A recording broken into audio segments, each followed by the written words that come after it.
dia hanya akan sentuh saya dalam masa setahun tu dalam 3 kali ke 4 kali macam tu.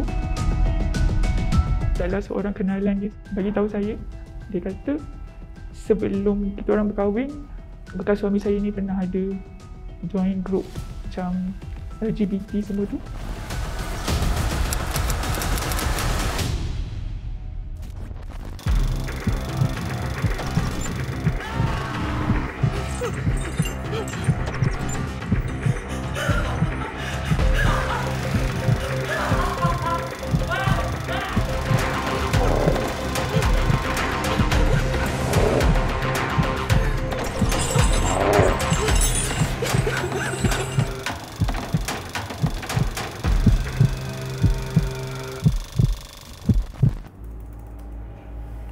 Luahan daripada seorang wanita yang berkahwin selama 8 tahun tetapi sedetik pun tidak ada rasa bahagia dalam cinta berumah tangga kerana yang ditinggalkan hanya 2 perkara. Yang pertama ialah muflis, yang kedua ialah siflis, dan ini meracuni kehidupannya.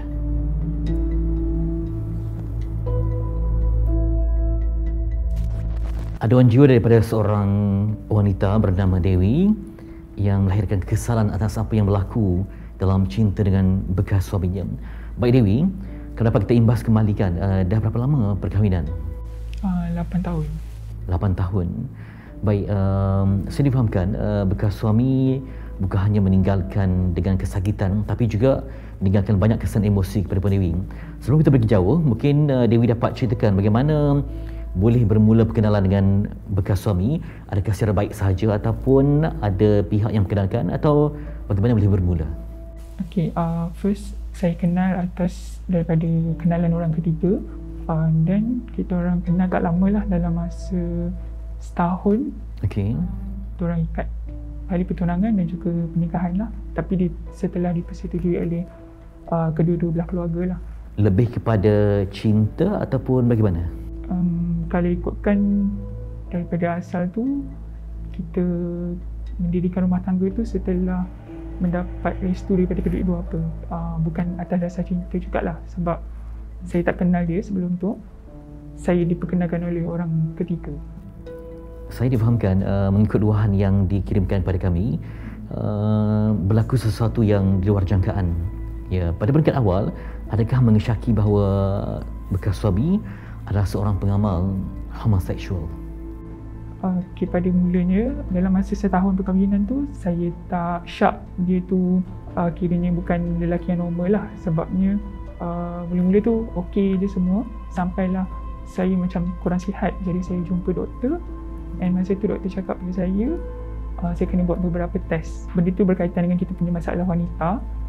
And then saya jumpa doktor lagi sekali selepas result dah keluar. Saya diberitahu yang saya ada STD. Kalau dalam bahasa senang nak faham dia, sexual transmit disease. Penyakit kelamin ya? Ya, penyakit kelamin. Tapi masa tu saya tak syak benda tu daripada dia, sebab saya fikir, sebab saya ada juga ambil beberapa ubat berkaitan hormon saya. Saya ingatkan saya dapat infection tu disebabkan keadaan kesihatan saya juga. Okay, STD seperti pada namanya, Sexually Transmitted Diseases, adalah penyakit kelamin ataupun penyakit yang berjangkit melalui hubungan seks ataupun sentuhan seksual. Okay, hubungan seks yang dimaksudkan di sini adalah hubungan seks yang tidak selamat, iaitu sama ada pasangan itu mempunyai lebih daripada 2 pasangan, okay, ataupun dia mengamalkan amalan seks tidak sihat, iaitu anal ataupun oral sex. Ia boleh berjangkit daripada orang yang telah dijangkiti dengan penyakit kelamin tersebut.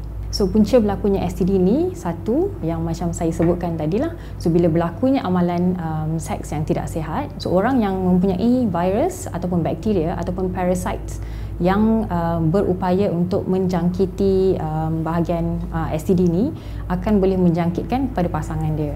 Okay? Selain daripada itu, mak yang mempunyai penyakit STD, dia boleh menjangkitkan anak di dalam kandungan ketika kelahiran ataupun ketika mengandung sendiri jika mempunyai masalah STD inilah. And then start daripada situ, memang dia tak normal lah. Bukanlah tak normal dari segi apa, kalau ikutkan, dia hanya akan sentuh saya dalam masa setahun tu dalam 3 kali ke 4 kali macam tu. Saya pernah suarakan benda ni kepada orang yang Kiranya saya nak minta pendapat lah, tapi tak didengar. Sebab dia akan pusing cerita, dia akan cakap saya gila, dia akan cakap saya psycho. Lepas tu at last saya just tahan. And masa tu saya just follow up sebab saya punya penyakit je. Saya tak ada follow up regarding yang penyakit kelamin tu. Sampailah benda tu berterusan, saya sentiasa buat follow up sebabkan penyakit saya, tapi doktor tak bagi tahu saya yang saya ada satu lagi penyakit, iaitu pelvic inflammation disease. Benda tu dengan kita punya kesuburan semualah. Selepas 7 tahun saya kahwin, baru saya tahu benda tu dah effect saya punya rahim. Benda tu dah, infection tu dah sebabkan saya wanita, kiranya saya susah untuk mengandung kalau ada benda penyakit tu. So yang pertama, kalau macam dia memang kita tahu lebih senang menjangkiti wanita yang berusia macam remaja, muda. So kalau kata diorang involve, maksudnya tergiat dalam hubungan seks ni dalam usia awal, mereka lebih terdedah lah. So bila lebih terdedah ni, bila dah dewasa nanti, lepas tu dah berkahwin, so risikonya adalah mungkin dia boleh efek menjadi infertility, maksudnya susah nak mengandung. Jadi disebabkan organ dalaman yang bahagian pelvis tu dia sudah rosak lah. Maksudnya tube tu sudah bengkak yang mempunyai kumpulan nanah. Tube ni sepatutnya dia boleh bergerak dengan bebas, sebab di hujung tube tu dia ada macam jejari. So jejari ni yang akan ambil usai supaya dia boleh disatukan dengan sperma nanti. Tapi bila kata tube ni dia dah jadi tersumbat, itu yang tidak boleh berlaku persenyawaan. So itu yang menyebabkan dia jadi orang panggil mandul ataupun susah mengandung lah. Masa tu saya tak syak lagi yang dia ni ada hubungan terlarang ke apa. Saya ingatkan dia hanya beronani sendiri sebab saya banyak jumpa minyak-minyak buat dia semua kan. Bila tanya dia memang tak pernah jawab lah. Tapi saya memang tak tahu pasal social life dia. Handphone dia semua memang saya tak pernah boleh tengok ke apa. Sampailah sebelum kita orang berpisah tu, saya masuk hospital sebabkan penyakit saya tu. Daripada situ baru saya dapat tahu, doktor cakap pada saya yang penyakit saya tu dah serius dan saya perlu jalani kira rawatan susulan lah untuk tu. Dan masa tu baru doktor terang kepada saya penyakit tu berpunca daripada apa.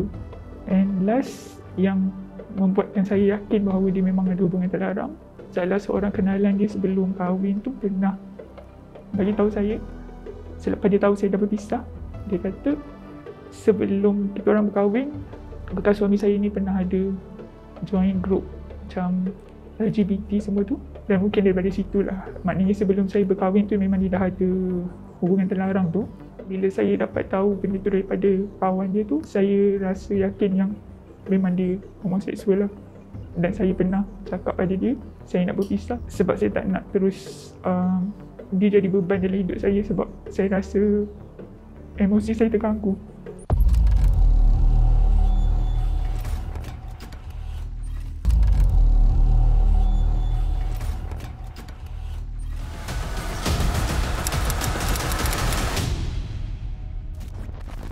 8 tahun tempoh yang lama, kenapa tidak membuat keputusan yang drastik ketika Dewi dalam mungkin setahun 2 perkahwinan menyedari mungkin dia bersikap pelik ke dan dingin terhadap Dewi?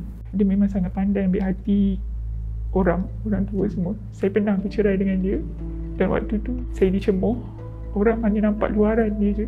Masa tu mungkin saya ingatkan dia akan berubah. Jadi dalam tempoh yang kronik ni, adakah Dewi pernah cuba untuk dapatkan rawatan kaunseling dan sebagainya?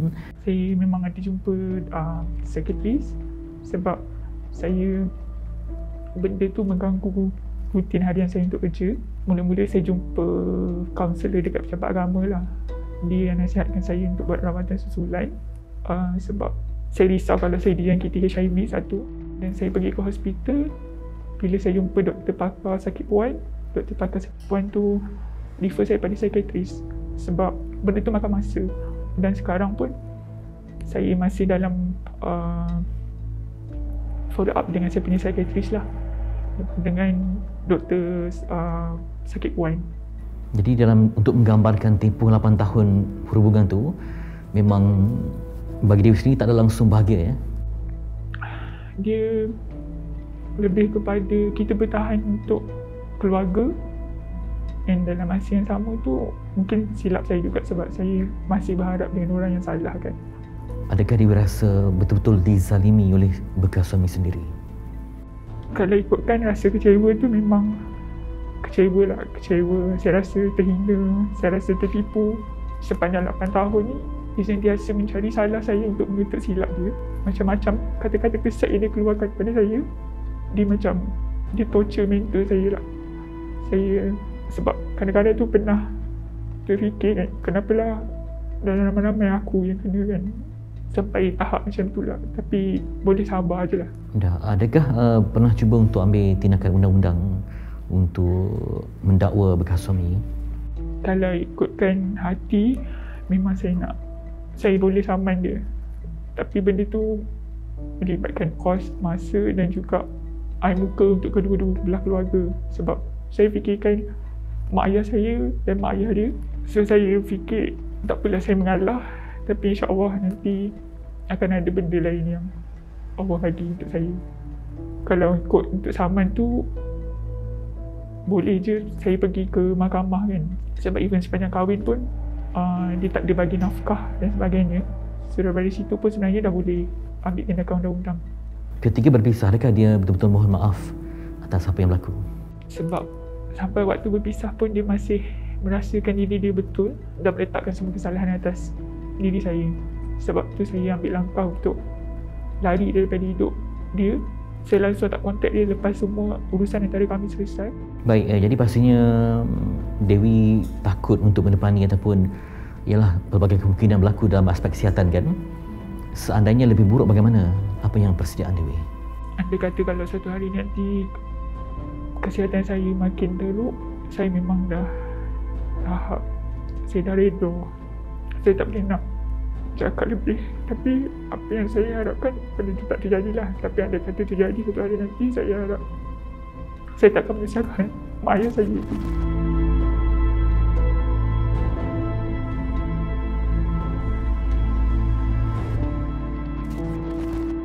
Jadi mengapa Dewi begitu mengalah? Apakah kerana ibu bapa dalam keadaan yang rapuh juga, ataupun macam mana supaya kalau kita tak buat tindakan bimbang bekas suami, nanti mungkin akan menjadikan orang lain sebagai mangsanya? Saya tak nak mak ayah saya malu, mak ayah dia malu. Saya tak nak mak saya lebih kecewa. Even pasal penyakit ni pun saya tak ada cerita detail dengan diorang. Saya just yang tahu lebih pun kawan terdekat saya dan juga doktor dekat hospital dia je. Baik, saya juga difahamkan bahawa seandainya ada lelaki lain yang jujur untuk berkahwin dengan Dewi, tapi macam Dewi keberatan, boleh terangkan kenapa? Sebab saya rasa saya memang tak layak dah untuk hidup bahagia, dan saya tak nak kesihatan saya itu akan jadi isu pada masa akan datang. Seandainya ada yang sudi dan juga tidak kisah tentang anak ke atau apa, macam mana? Sebab kalau ikutkan jujur apa yang saya rasa sekarang, saya trauma dengan apa yang jadi dengan hidup saya. Saya tak boleh nak cuba untuk terima orang baru kat dalam hidup saya.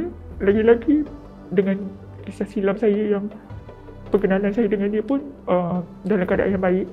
Jadi saya rasa keterpanggilan Dewi bersama dengan aduan jiwa ni mungkin kerana tidak mahu kes yang seumpama ini berulang ya. Jadi adakah rasa macam perlu untuk ibu bapa ataupun wali ke waris ke semua untuk betul-betul menjaga kemaslahatan anak perempuan mereka ni? Perlu. Bagi saya mungkin benda itu nampak biasa, tapi saya pernah juga ada beberapa kenalan yang kisah akan saya, cumanya mereka tak ada sejauh saya sampai 8 tahun lah. Sebelum mendirikan rumah tangga tu, seeloknya kita betul-betul ambil tahu lah pasal pasangan. Dan kalau perlu tanya pun tak salah kot rasanya. Sebab saya rasa kami sebagai wanita ni tak patut dianiaya sehingga tahap ni. Sebab bila kita kahwin tu, kita dengan harapan untuk hidup bahagia kan. Jadi ketika awal kahwin dulu, memang orang akan bertanya lah bila nak dapat anak semua ya. Tidak langsung beri tak tekanan masa tu. Padahal tahu hakikat rumah tangga itu betul-betul tidak bahagia. Saya ada pressure lah pasal benda tu. Tapi saya lagi pressure bila dia seolah-olah tak kisah tentang semua tu. Rupa-rupanya ada benda lain kan yang dia sorokkan. Tidak mahu berjuang demi maruah. Mula-mula bila waktu saya marah tu, saya adalah terfikir yang saya nak bagi tahu family dia, saya nak bagi tahu semua orang. Tapi bila saya fikir balik, mungkin tu aib dia. So saya percaya kalau kita sabar, insya-Allah nanti Allah akan tunjukkan kita kebenaran tu. Akhir sekali mungkin ada Dewi nak katakan sesuatu. Untuk sesiapa yang rasa lalui perkara yang lebih kurang sama macam saya, bagi saya tak perlu bertahan, sebab golongan macam ni bagi saya dia takkan berubah. Susah untuk dia berubah dan boleh teruskan langkah ke depan je. Semoga Dewi tabah dengan ujian ini dan Allah memberikan yang terbaik untuk hidup anda. Terima kasih kerana meluang untuk aduan jiwa dan semoga ada jalan keluar yang terbaik untuk masalah ini dan hidup anda diberkati dan kebaikan anda kerana sekalipun telah pun dizalimi oleh manusia yang durjana, tapi anda memilih untuk menimbang tara tentang kesihatan mental ibu ayah bekas mertua dan juga nanti ialah impak-impak lain yang akan menyusul. Dan anda begitu yakin dengan rawatan yang dilakukan serta mengharapkan Allah memberikan keadilan yang terbaik untuk diri anda. Semoga itu membawa kepada asbab anda mendapat kurnia dan hidup yang lebih tenang selepas ini, insya-Allah. Terima kasih.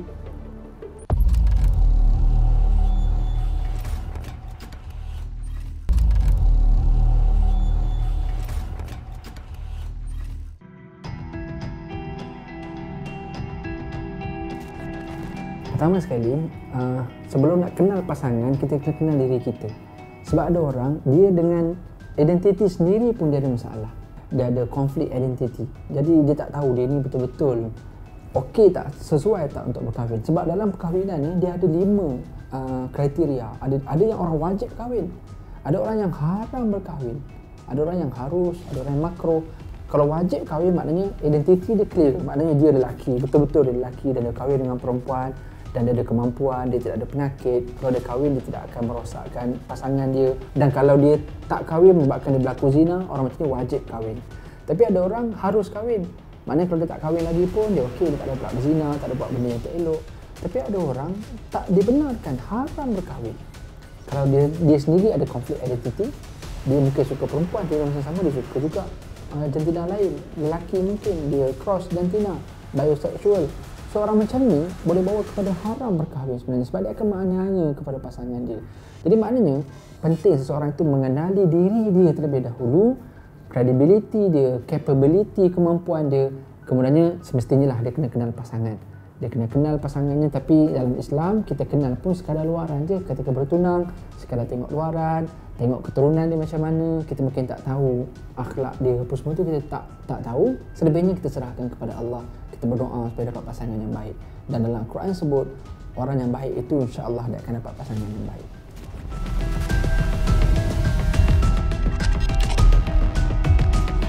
Kenapa manusia itu ada kecenderungan jantina yang kadang-kadang songsang jantina dia? Dia ada 2 sebab utama. Yang pertama kerana genetik. Sebab ada orang yang memang dia ada 2 jantina pun, kita panggil khunsa. Sama ada dia lebih lelaki atau lebih perempuan, dia panggil khunsa muskil atau ghair muskil. Tapi ada orang juga yang dia memang lelaki, dia tak ada dua kemaluan, dia satu kemaluan tapi dia minat, emosi dia minat kepada sejenis. Sebagai contoh, mungkin kena faktor genetik.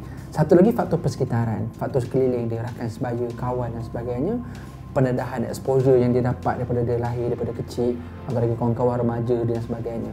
Jadi benda ni boleh dikawal, terutamanya oleh mak ayah lah. Sebab dalam Islam atau dalam hadis Nabi kata kullu mauludin yuladu 'alal fitrah fa abawaihi ay yumajjisuna aw yuhawwiduna aw yunassiruna, atau kama qala Rasulullah.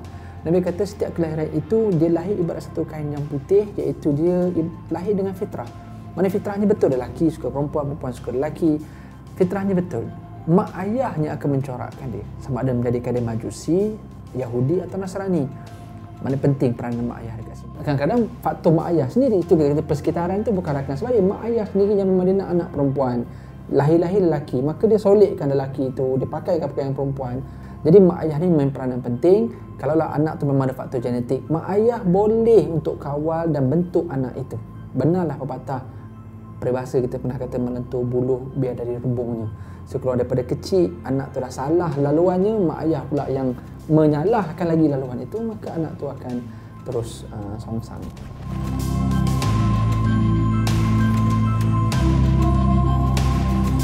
Setengah orang dia nak mengadu masalah tapi persekitaran tidak membantu dia. maka menjadikan dia memendam perasaan dan akhirnya merosakkan lagi diri dia, sehingga ada orang yang boleh bunuh diri. Jadi tugas kita sekarang, dua-dua pihak yang menjadi mangsa perlu untuk mencari bantuan. Kalau dia rasa dengan mak ayah dia tak boleh bagi bantuan, mungkin ada pusat khidmat masyarakat dan sebagainya yang boleh support, NGO yang boleh bantu kepada mangsa-mangsa seksual yang macam ni. So fungsi kita pula sebagai orang yang menerima berita itu adalah kita membantu, bukan menghina. Kalau kita menghina, kita lebih memburukkan keadaan. Kita pun tak dapat apa-apa, malah kita akan lebih merosakkan dia, lebih menyebabkan dia dapat mudarat yang lebih besar. Jadi fungsi masyarakat pula, termasuklah keluarga, orang terdekat, adalah dengan memberi nasihat. Cuma isunya adalah bagaimana masyarakat itu perlu ada knowledge, perlu ada kefahaman, perlu ada kesedaran, perlu ada transparansi, dia perlu ada keterbukaan dalam isu-isu yang macam ni. Jadi fungsi kita sebagai masyarakat ataupun orang terdekat, rakan-rakan, keluarga adalah bantu mereka dengan beri nasihat atau membantu dengan cara undang-undang.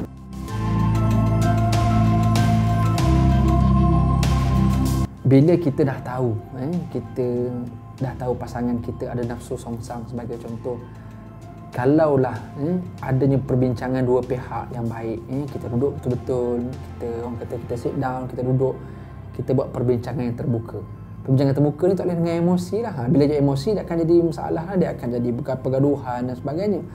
Try buat perbincangan terbuka, so kena cari satu ruang yang kondusif, yang selesa. Mungkin tengah makan yang elok ke, atau tempat yang bersih, cantik dan sebagainya, dan kita bincang betul-betul dan tanpa emosi. Biasanya benda tu susah untuk berlaku lah. Cuma kalau nakkan penyelesaian, biasanya dia perlu dengan cara yang betul macam tu. Perlu transparent, perlu terus terang. Okay? Kalau tidak ada dengan cara macam ni, so kita ada undang-undang lah. Maknanya sama ada menggunakan orang ketiga, kalau dia jabatan agama, dia ada kaunseling. Tapi kalau tak berlaku juga, so ada undang-undang. So bagi seorang perempuan yang dia rasa macam ni dan dia teraniaya dan mendatangkan mudarat pada diri dia, dia boleh meminta fasah lah, boleh meminta perceraian, kerana risiko yang besar, penyakit yang dia tanggung dan sebagainya. Dalam masa yang sama, mungkin suami tak nak mengaku dan seumpamanya. So kita ada lunas undang-undang, dan itulah mungkin solution yang terbaik lah dalam isu-isu yang macam ni.